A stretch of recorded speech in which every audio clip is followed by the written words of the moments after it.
Shalom, saudara yang Tuhan Yesus kasihi.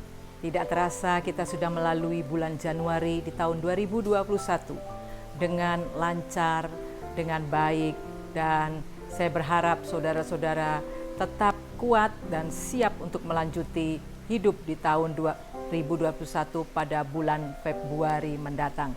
Saudara yang Tuhan Yesus kasihi, ada beberapa obat, biasanya rasanya pahit, terutama obat dalam bentuk puyer atau dalam bentuk jamu tradisional. Dan ketika kita mengkonsumsi obat pahit ini atau jamu ini, biasanya kita akan menetralisir rasa pahitnya itu dengan minum sesuatu yang manis, misalnya minum madu atau minum sirup. Nah, saudara, untuk menetralisir rasa pahit di mulut ini, minuman ini sangat kita butuhkan, yaitu minuman rasa manis. Nah, saudara, orang-orang biasanya pada umumnya meyakini makin pahit obat, makin berkualitas untuk kesembuhan. Ini keyakinan setiap orang tentunya. Nah, saudara, tapi bagaimana jika kita menyimpan kepahitan bertahun-tahun di dalam hidup kita, di dalam hati kita? Apakah kepahitan bertahun-tahun ini bisa dihilangkan sekejap dengan misalnya kita mencari makanan-makanan yang manis untuk menghilangkan rasa kebencian, rasa kepahitan kita kepada seseorang? Mungkin kita untuk menghilangkan rasa ini, kita mungkin belanja sesuatu yang mewah memuaskan hidup kita, atau kita pergi berrekreasi untuk memuaskan keinginan kita supaya kita bisa melupakan masa lalu kita atau orang yang kita benci. Biasanya mungkin hal ini efektif, tapi hanya untuk sesaat saja. Dan ketika masa-masa itu sudah berlalu, masa-masa belanja, masa-masa makan, masa-masa liburan itu sudah berlalu, timbul lagi kebencian itu, timbul lagi kepahitan, timbul lagi rasa ingin balas dendam kepada orang yang sudah menyakiti kita bertahun-tahun.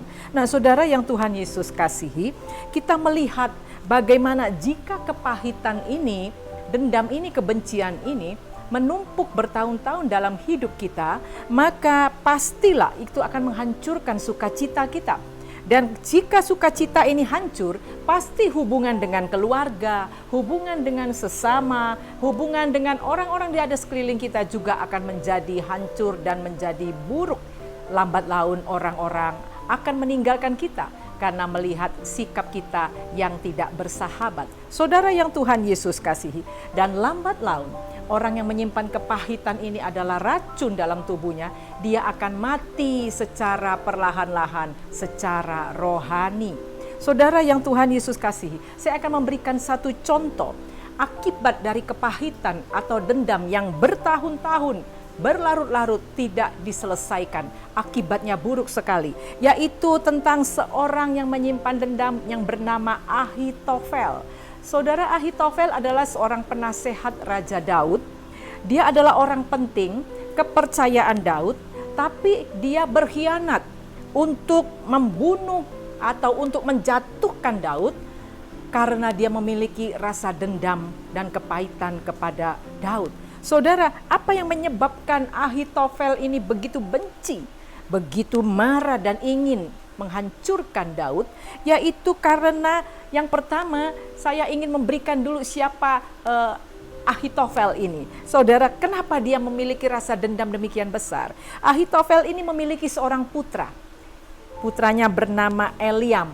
Saudara, dalam 2 Samuel 23-24, saudara bisa periksa di sana. Dan putra Ahitofel ini bernama Eliam, ini punya seorang putri bernama Batsyeba. Siapa Batsyeba? Saudara mungkin sudah tahu, dia adalah istri dari Raja Daud. Nah, saudara, Ahitofel ternyata adalah kakek dari Batsyeba. Saudara, bagaimana Daud mendapatkan Batsyeba sebagai istrinya? Kita semua sudah tahu ceritanya, yaitu dengan cara supaya tidak ketahuan dia membunuh Uria, suami Batsyeba. Saudara, inilah yang menyebabkan Ahitofel, kakek dari Batsyeba, merasa marah, dipermalukan, merasa dendam dengan Raja Daud. Karena apa?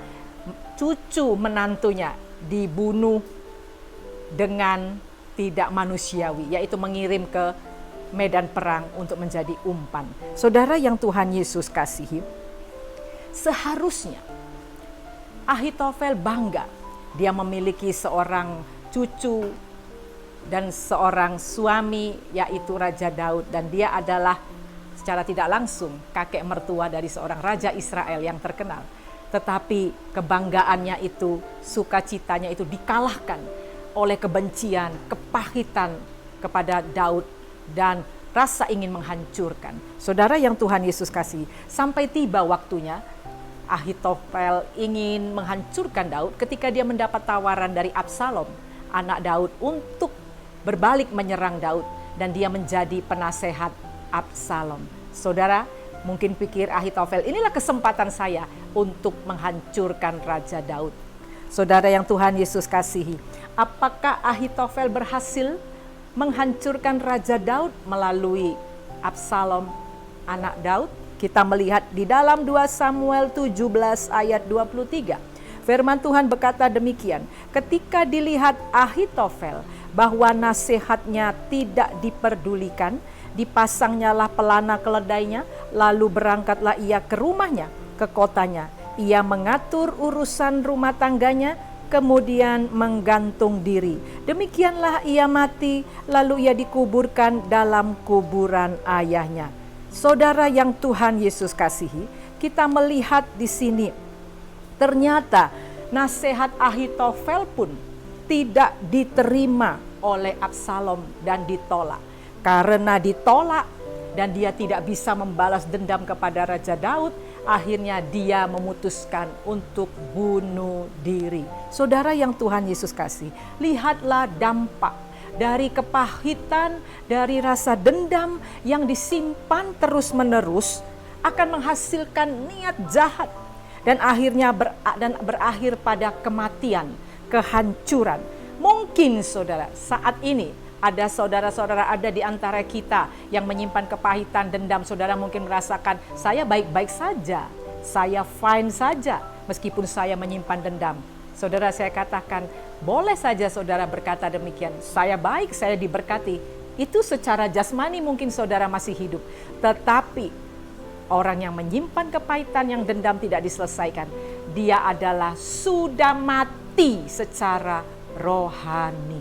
Saudara yang Tuhan Yesus kasihi, tragis sekali nasib Ahitofel, bukan? Harusnya dia bisa menikmati kebahagiaan di masa tua, melihat cucunya adalah salah satu permaisuri dari Raja Israel terkenal. Dia akan juga bisa suatu saat kalau masih hidup menikmati cicitnya, yaitu Salomo, dapat hidup sebagai raja yang paling terkenal di Israel. Tapi dia mati karena kepahitan, karena dendamnya. Saudara yang Tuhan Yesus kasihi, kepahitan dan dendam bisa saya analogikan seperti penyakit kronis, penyakit yang sudah menahun, yang pengobatannya harus sungguh-sungguh dilakukan secara spesifik dan memerlukan proses yang agak lama, perlu kesabaran, perlu ketekunan.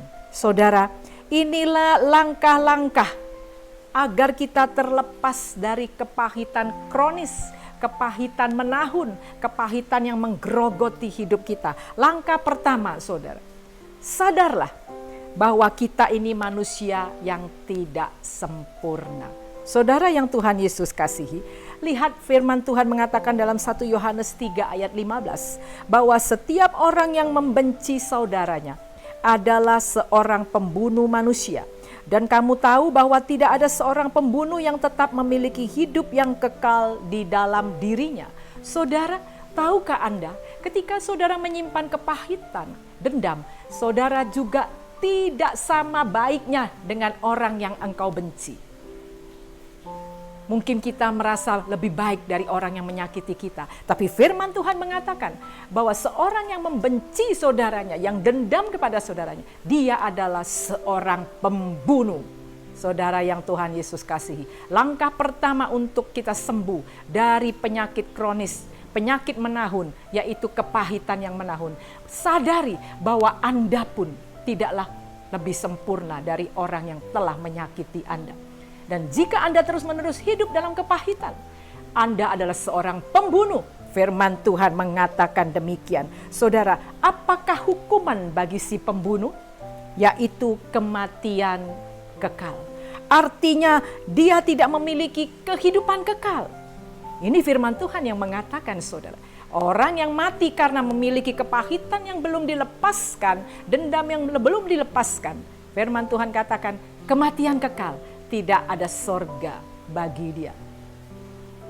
Langkah kedua, saudara, bahwa untuk lepas dari penyakit ini, yaitu kepahitan, kita menyadari bahwa Allah sudah menerima kita orang yang berdosa. Firman Tuhan mengatakan dalam Kolose 3 ayat 13, sabarlah kamu seorang terhadap yang lain dan ampunilah seorang akan yang lain apabila yang seorang menaruh dendam seperti yang lain. Sama seperti Tuhan telah mengampuni kamu, kamu perbuat jugalah demikian. Saudara yang Tuhan Yesus kasihi, sama seperti Tuhan telah mengampuni engkau, perbuatlah demikian. Matius 6 ayat 14. Kenapa kita harus berbuat demikian? Karena jikalau kamu mengampuni kesalahan orang, Bapamu yang di sorga akan mengampuni kamu juga. Saudara, itulah langkah kedua. Kita mau lepas dari kepahitan, bahwa kita menyadari kita ini orang berdosa dan sudah diampuni oleh Allah. Itu anugerah. Dan Allah menuntut dari saudara, ampuni juga saudaramu. Karena jika engkau mengampuni kesalahan orang, Bapamu yang di sorga juga akan mengampuni engkau. Langkah yang ketiga, saudara, ingatlah pada penghakiman terakhir. Saudara, sebagai manusia, segala tindakan kita di dunia, tindakan yang baik atau tindakan yang jahat, semuanya firman Tuhan katakan ada penghakiman. Nah saudara, Yesus pernah memberikan satu perumpamaan tentang pengampunan. Ketika suatu hari murid-murid Yesus datang kepadanya dan Petrus bertanya kepada Yesus, Tuhan, Guru, berapa banyak kami harus mengampuni saudara kami? Kemudian datang Petrus berkata, dan dia bertanya kepada Tuhan, kalau ada saudara kami yang berdosa, berapa kali Tuhan? Berapa kali Guru saya harus mengampuni dia? Apakah sampai 7 kali? Yesus bertanya, bukan. Aku berkata kepadamu bukan sampai 7 kali, melainkan sampai 70 kali 7 kali. Lalu saudara, Yesus memberikan satu perumpamaan, ada seseorang yang berhutang kepada seorang raja 10.000 talenta. Karena dia menangis, minta keringanan hutang, lalu raja ini mengatakan, hutangmu bebas. 10.000 talenta. Lalu saudara, orang ini yang sudah bebas hutangnya bertemu dengan temannya. Temannya cuma punya hutang 100 dinar, saudara. Tidak banyak daripada hutangnya yang dahulu. Tetapi ketika dia bertemu, dia memukul temannya itu dan dia memaksa bayar. Saudara, orang-orang yang melihat ini merasa sedih dan melapor kepada raja. Raja begitu marah. Lalu raja dalam Matius 18 ayat 32, saudara kita baca. Raja itu menyuruh memanggil orang itu dan berkata kepadanya, hai hamba yang jahat. Perhatikan saudara, hai hamba yang jahat yang tidak mengampuni. Seluruh hutangmu telah kuhapuskan karena engkau memohonkannya kepadaku. Bukankah, ayat 34, engkau harus mengasihani kawanmu seperti aku telah mengasihani engkau. Ayat 34, maka marahlah tuannya itu dan menyerahkan kepada algojo sampai ia melunaskan seluruh hutangnya. Saudara, inilah peringatan keras dari Yesus. Dan Yesus mengatakan kepada murid-muridnya dalam Matius 18 ayat 35. Maka Bapakku yang di sorga akan berbuat demikian juga terhadap kamu. Apabila kamu masing-masing tidak mengampuni saudaramu dengan apa? Segenap hati. Jadi tidak bisa kita mengampuni saudara hanya dengan perkataan. Dengan segenap hati. Saudara yang Tuhan Yesus kasihi. Dendam, kebencian, kepahitan, itu sudah seperti racun dalam tubuh yang diminum pelan-pelan setiap hari oleh orang-orang yang tidak mau mengampuni. Jika dosisnya sudah cukup, racun ini akan membunuh, akan mematikan kerohanian orang tersebut. Saudara, bukan dia saja yang mati rohaninya. Orang-orang di sekelilingnya juga ikut mati rohaninya melihat tindakan orang yang penuh kepahitan. Saudara yang Tuhan Yesus kasih, camkan ini. Tetapi kasih dan pengampunan yang kita berikan dengan sepenuh hati, firman Tuhan katakan, adalah seperti minuman yang manis, madu yang dikonsumsi oleh setiap orang, yang akan menguatkan, menyehatkan, dan memberikan kehidupan bagi orang yang mengalami kepahitan. Apa minuman manisnya? Mengampuni. Saudara yang Tuhan Yesus kasihi, pilih yang mana? Saudara mau jadi seorang pembunuh? Atau saudara mau menjadi seorang pemberi kehidupan, baik bagi dirimu sendiri maupun bagi orang lain? Saudara, ini hidup Anda. Pilihlah sendiri menurut hati nuranimu. Setelah mendengar firman Tuhan, setelah mendengar dan membaca firman Tuhan, jangan pernah menyalahkan Allah atau orang lain jika pilihanmu salah. Saudara yang Tuhan Yesus kasihi, tetapi jika pilihanmu sesuai dengan firman Tuhan, berbahagialah engkau di dunia, dan sampai pada hidup yang kekal, engkau akan diterima Allah Bapa di sorga.